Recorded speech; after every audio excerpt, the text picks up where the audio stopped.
Oh, hi guys. If you like this video, please like and subscribe and put it down and put your comments down below before this video and what you think it's going to go. And yeah, thanks. Now let's get into the video. Kia ora guys, welcome. And today I'm going to be talking about, look at the Rugby World Cup 2019. Where's the World Cup 2019 again? That's right, it's in Japan. This week, I'm doing like a week in focus, kind of, this week about the scores and give you a rundown of what I've seen and how I feel about this week so far. So, the opening game was last Thursday, New Zealand time was last Thursday, and I thought something different, something interesting, very culturally appropriate, and yeah, I wasn't disappointed. Some of them you can be disappointed in how it is and how it starts, but it's nothing different. Nothing different than other opening ceremonies. They spend lots of money on it. So I'll tell you the first game I watched. The first game I watched was Japan versus Russia.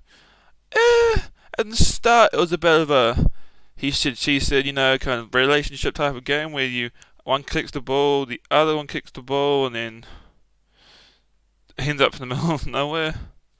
But towards the end of that first half, Japan was really dominating Russia. And so for the game to end 30-10, I thought it was an interesting time, an interesting game. Next one, I've seen Australia. It was Australia versus Fiji, but I've seen Australia come off a win against Samoa in the week before the World Cup, or weeks leading up to the World Cup, and I thought Australia was going to play better, but Samoa managed to put points on them, and so leading to this game against Fiji, I thought anything's possible, anything could happen. Fiji could score like 5 or 6 tries. In the end, it's a fair reflection. You can see Australia's dominance against Fiji, and that's why the game ended 39-21. So we go into the big crunch match, the first match that would decide the pool that France and Argentina were playing. I think it's Pool C, I think it is. And whoever was going to win that game was going to top. It was most likely to top their pool. And so France and Argentina, that finished 23-21, where it looked in the end that Argentina could go and score points, but they just didn't have the clinicalness, if you want to say clinicalness, to get that last little bit on the board. So that was the closest game I've seen so far. Neither of them played well. Neither of them played as good as they could do. So we go. Next is my home team. Next is the ABs, New Zealand versus South Africa. I thought, could South Africa be this time like it did a month ago? I was worried, to be honest, watching us play South Africa. I thought, we have Ardie Savia, and he's obviously a standout player in their team. Him and Richie Mwanga and Bone Barrett. I thought, yeah, but what has South Africa going to bring us? They're different. They got this new coach for like a year, almost now, and he's just showing how South Africa should have been, how they could steamroll everyone and still win this World Cup. Come the 4 more weeks we got left of this. They could be visiting the ABs in the final, but it could be anyone. It's one of the closest World Cups I've seen so far. So next we go to Ireland versus Scotland. I thought, Ireland, Scotland, they're playing the Six Nations, and I'm like, I thought it'd be a closer match. And this is one of the first matches I saw, and I thought, really? Ireland beat Scotland 23-3. And Ireland put 3 tries on the board, and Scotland got none.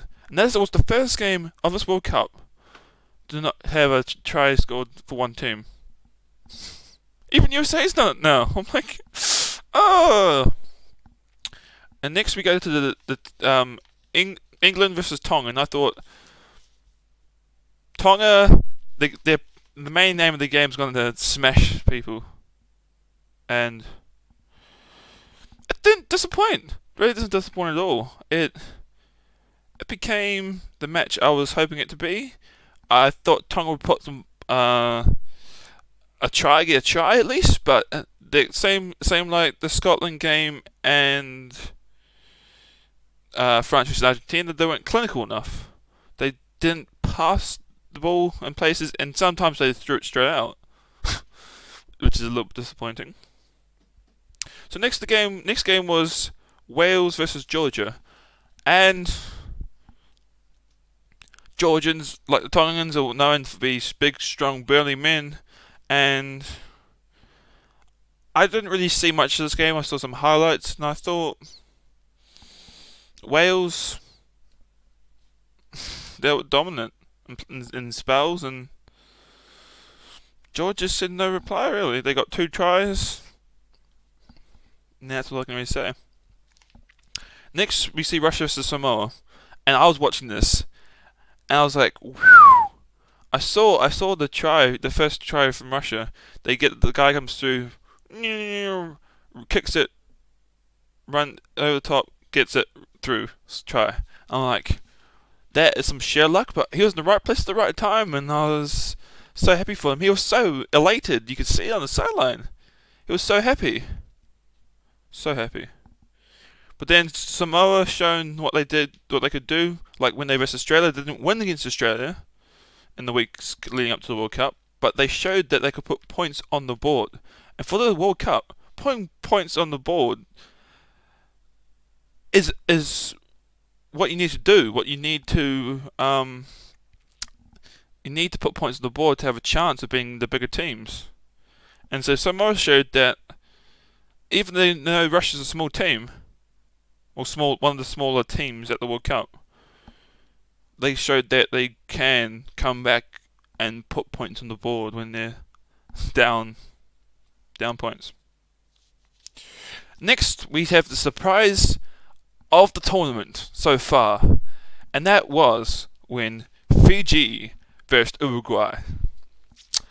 Wow, I didn't see this match again, just like the Wales-Georgia match, but I heard that it was an amazing game.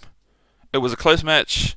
They say you missed a couple of tackles, you don't pass the ball enough, but for Uruguay to win their first Rugby World Cup match, don't quote me on that, I think it's their first Rugby World Cup match, it's amazing. And you could see the look on Uruguay's captain's face after, at the interview. He was crying with joy. He was so happy. He's like, oh, that gives me the tingly feeling, you know? That tingly feeling makes me want to cry with happiness.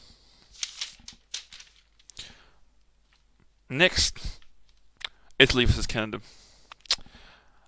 I was shocked to see Italy almost put 50 points on Canada. Not because Canada is a bad team, it's because I thought Italy could put more on Canada, if you see what I mean. I don't think Canada has that standard of rugby yet that they can come and play in Europe, play the European teams like England and Ireland, Scotland, Wales, Italy, France, all those big teams. But it's really hard to say stuff, you know? And we come to the last match. I'm recording this on a Saturday, New Zealand time. It's 1:20 p.m. in the afternoon, and we had the first red card of the tournament, and it's England versus USA. And it's for, I think it's the prop, and he goes to tackle someone with no hands, and his excuse for not for not wanting that to be a red card, why it shouldn't be a red card, is because he was pulling out a tackle. But you can clearly see he's already hit the player. He's already hit the player before he tries to pull out. And there's no it shows that he doesn't even try to bite around the player. Disgusting! And that really Really, that's all I can say. The World Cup. It's full of surprises. It shows us that even if you're still a team like Uruguay or a big team like South Africa, you can still lose. You can still win. You can upset the big boys, which are of the World Cup: South Africa, New Zealand, Australia, England, Ireland, Scotland, and Italy. So there's 7 big things, but the main teams are England, Ireland, Ireland, New Zealand, and Australia, and South Africa. So there's 5 main teams, and there's 2 other teams that could get close to in the next 5 years, and there's a couple of teams that could not. So, yeah, if you made this far, I appreciate you so much. And yeah, thanks for listening into my review of the World Cup. And if you want me to answer some questions, write them below. And if you think I've not ballsed up how your team actually went, yeah, leave it down below in the comments. And thank you guys for watching. Goodbye.